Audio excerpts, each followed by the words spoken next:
Happy Wednesday, everyone. I am working from home today, but I wanted to talk to you guys a little bit about writing your paper. So, the first thing we really need to talk about is critical reading. And I sent you guys previously a PDF with some clues and some ideas to read critically. But let me sort of talk about it now so we have a better understanding, hopefully, or clarification. What you really want to do when you critical read is take notes. And I know sometimes we just don't have the time to do it, but I cannot stress enough the importance of note taking.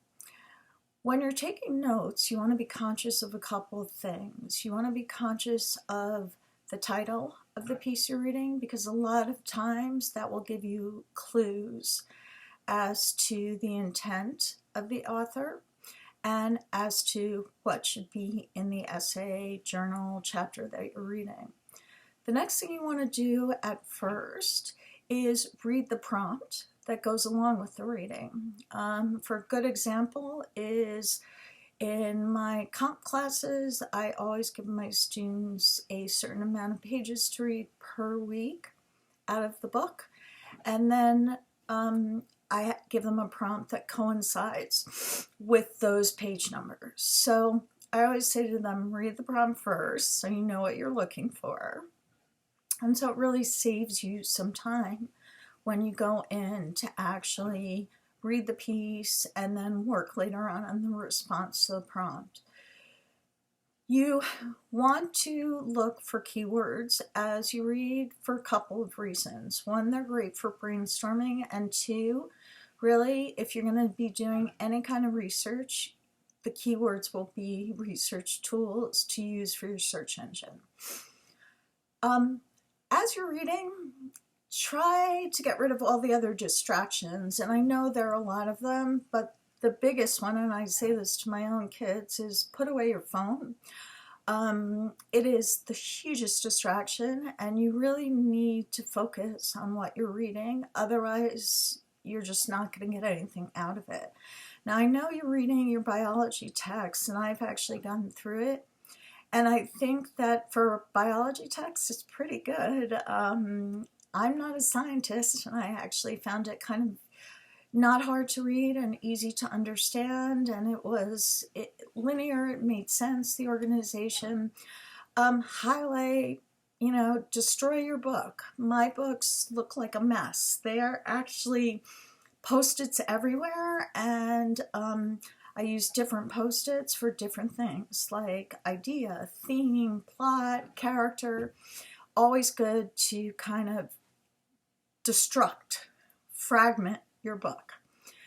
Now, once you've critically read and taken notes, I hope, the next thing you're going to want to do is start to outline. Now, I know that most people do not outline, but if you create an initial outline that's strong and that has great organization, later on, all you'll need to do is fill in the blanks for your research paper.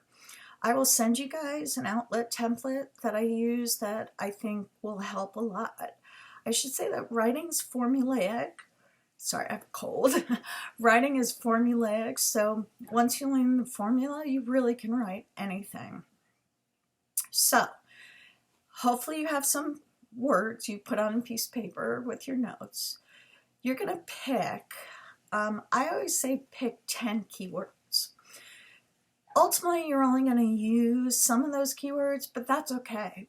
You pick 10 because as you start to write your paper, what happens if you find out that, you're focused on malaria and its effect on, the brain isn't really getting you enough research or research that makes sense to you, you may want to go back and pick a different keyword. And if you have 10 brainstorm words, you have a pretty good pool of words to use. So pick 10.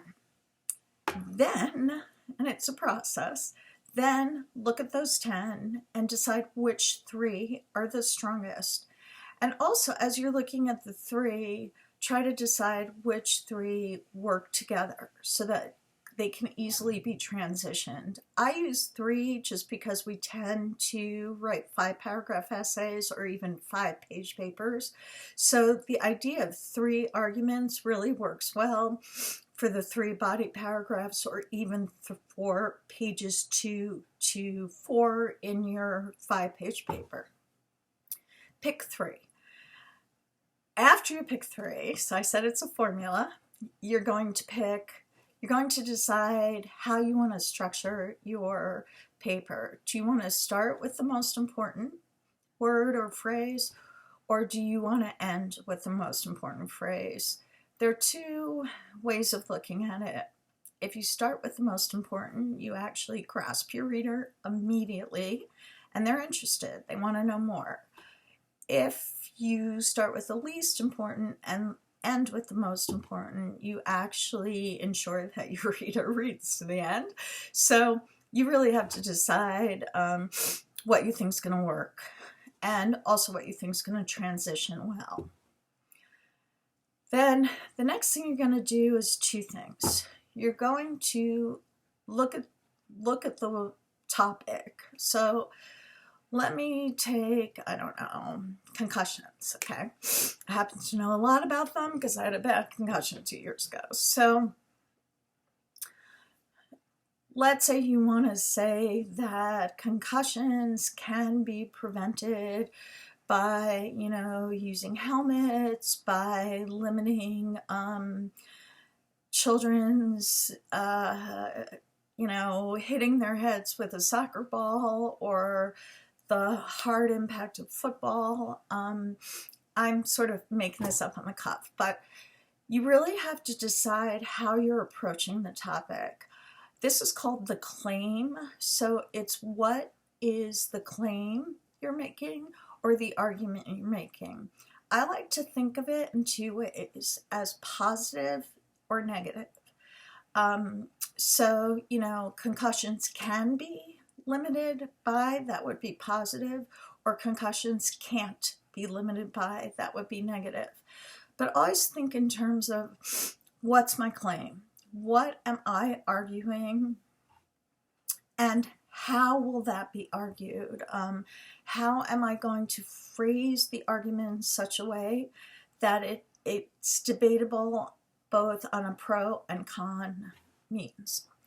Once you have the claim, then you start to look at the reasoning. And the reasoning comes out of your research ultimately, but this is these three keywords, brainstorm, arguments.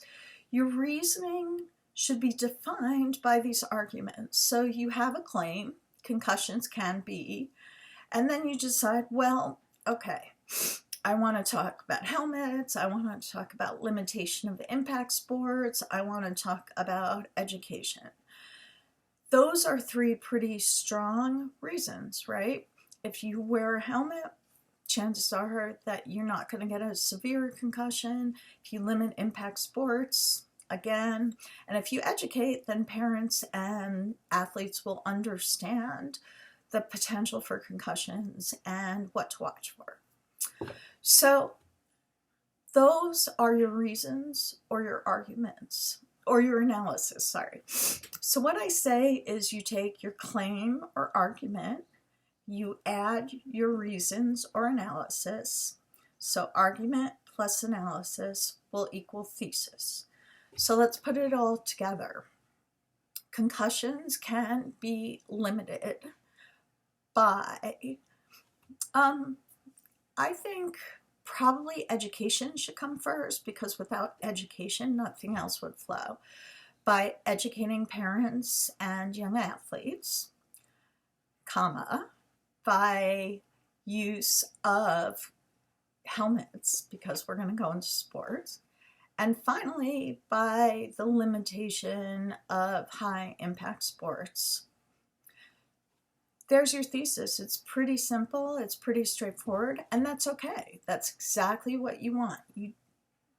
There's an old saying, keep it simple, stupid, and that's what you want to do. Don't overthink, don't overanalyze, But always remember that you're going with your argument or claim, you're adding your analysis or reasons, and that's going to equal your thesis. Now, after you've done this and you have a pretty strong thesis, what you want to do is start to then break out the elements. So the first thing we're going to look at is the first argument, which is that education can help prevent, the effects of concussions, right? Or concussions themselves. So what we want to do then is we want to start our second paragraph or even our second page. We'll talk more about the intro in a little bit with that argument. Concussions can be limited by education. Very straightforward. Now, here's where we get a little tricky. We have to add in evidence. And in science, evidence is a little bit easier to find than in literature. In literature, it's a little bit more tricky because you really have to go in and analyze, and you have to really, really read critically. In science, you're kind of lucky to have statistics and a lot of really technical information. You may not think you're lucky, but it really does make it easier in the end. So what you're going to always be aware of is when you make these claims, these arguments, and you have a reason in your mind for the argument, you have to find the evidence to support it. So I always say to my students, you should always be hearing my voice in your head saying, why? If you were, God forbid, indicted for robbery and you got up on the witness stand and you said, I didn't rob the store, and stopped there, you can bet that everyone's question in the courtroom would be, okay, why are you telling me this? What's coming next, right? What's the evidence? What's the support? So for page 2, page 3, page 4, or paragraphs 2, 3, and 4, you're going to have each subtopic as your first sentence. In between these pages or paragraphs, you're going to make sure that each page, each paragraph ends with a transition sentence. This is simple. Okay, so you're writing your paragraph on education and concussions. Maybe you add statistics. This is actually Brain Injury Month, so tons of information on that subject. And you add your evidence. Most paragraphs should be between 5 and 6 sentences. A page is about, depending upon double space and everything. I'm not a word count person, but I guess you could consider it about, 400 to 500 words. At the end, you're going to put, after your first argument, you're going to put something like, furthermore, in addition, or even something like, next we'll discuss. You want to avoid words like first, second, or third, or I've seen a lot lately, firstly, secondly, thirdly. Those just aren't words, so avoid them. I'll also send you guys some transition words, but it's really straightforward. Don't overthink it again. Paragraph 3 or page 3, we'll look at the argument that concerns helmets. So again, you're going to want evidence. Now with scientific writing, you really have to be specific. So think details. You don't want to be general. You don't want to be repetitive. You want to be very specific to the subject, the argument at hand. So you want to look at helmets. You want to maybe look at the NFL, the suit by NFL athletes against the NFL. You really want to make sure that your argument is supported. The end of page 3 or argument 2, paragraph 3, you're going into your last argument, so you can say something like, finally, and lead us into the last argument, which has to do with limitation of high-impact sports. That argument will again be, initially introduced with your first line, then about 5 or 6 additional lines, depending upon the whether it's a full paper or a 5-paragraph essay. I think you're writing full paper, so think of it as a page. You'll have support. And then finally, at the end of your last argument, which could either be paragraph 4 or page 4, you're going to simply transition with "in conclusion." Okay, so we talked about the body a little bit, and I'll send you templates so you'll have a better sense. Now, the 2 hardest things to write are the introduction and the conclusion.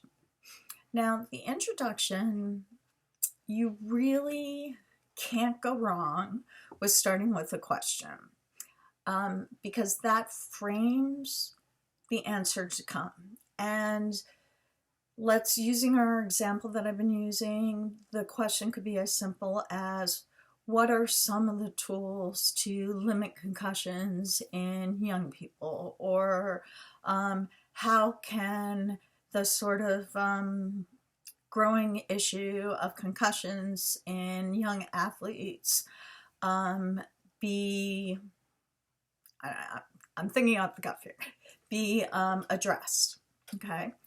And that frames what's to come. So question's really good. I'm not a fan of using a quote as your intro, just because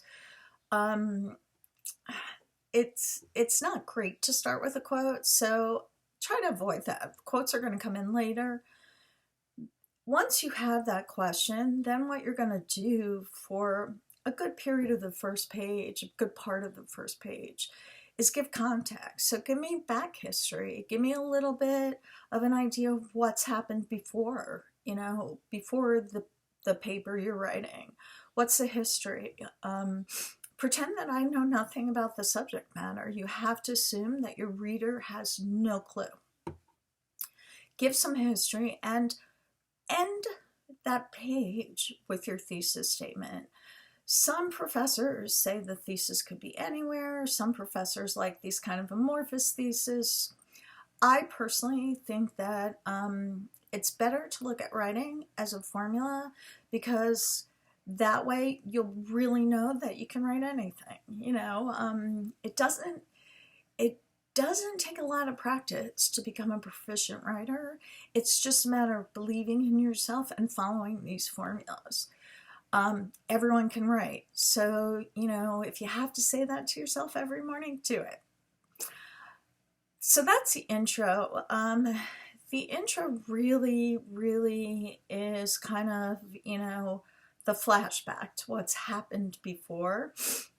In narrative fiction, we call that the exposition, or everything that's come before the actual argument you're making. Now the conclusion. The conclusion's a little bit trickier because of the fact that you've written this paper, people have gotten to the, 4th page, and a lot of times, depending upon who your reader is, they're kind of done. And honestly, you're kind of done. So you want to just kind of get this paper out of the way. So you get to the conclusion, and you're kind of like, okay, 1 sentence, 2 sentences, who really cares? Well, that's wrong. The conclusion actually is probably one of the most important parts of the paper, and one of the parts that we tend to overlook the most. What you want to do with the conclusion is a couple of things. You want to start by restating your thesis. Don't say it exactly as the same way you said it in page 1. You want to kind of restate it so that it looks a little bit different. It's going to be the same thesis, but maybe organized a little differently. After you do that, you're going to summarize all of the arguments you've made in the paper. Now, summary is very, very, very different than paraphrasing. And although they seem really similar, they're not. So paraphrasing is where you actually take an author's words and you just restructure them. You're not quoting. You're taking someone else's words and kind of reformatting them. You still have to cite, though, with a paraphrase because you are using someone else's words, and if put through Turnitin or any of the plagiarism systems, they will come up as plagiarized. Summary is your own words, and think of summary as if you get out of the movie theater and your friend says, "How was the movie?" and you respond to them in your own words. You're not going to quote from the movie unless you really know it. You're not going to rephrase or summarize a critic's take on the movie. You're going to tell them what you think. So that's what a summary is. You'll summarize, and then but you'll have to ask your professor about this, I like a call to action. A call to action is where you're telling me what you think. What would you do? You know, if you had kids, would you let them play football? Would you force a helmet on them? Would you, take away their soccer career? What would you do? How would you handle it? Have you had experience with it? So the call to action is really the personal that comes in. Personally, I think it's fine to use the I, but that really is going to be between you and your professor. Finally, what you want to do is the hated or excited page, but really, really important. Now remember that we tend to not use bibliographies, but again, check with your professor. A bibliography would list everything you've looked at to gain the information, whereas a works cited will only look at the material you have actually used and cited. Two very big differences. In lower school, we tend to use bibliographies. In college and grad school and doctoral schools, we tend to use works cited. So check. There are also two traditional forms that we use, which is MLA, which is usually for literature, and APA, which is usually for the sciences. So you want to make sure that you're formatting it correctly, so that you've done what your professor asks. Okay, so I've given you a ton of information. If you have questions, feel free to email me. I will have open office hours tomorrow evening so that you can get in touch with me, or even come by my office, and I'm here to help. Okay, so good luck with your initial work, and I will hear from you guys soon.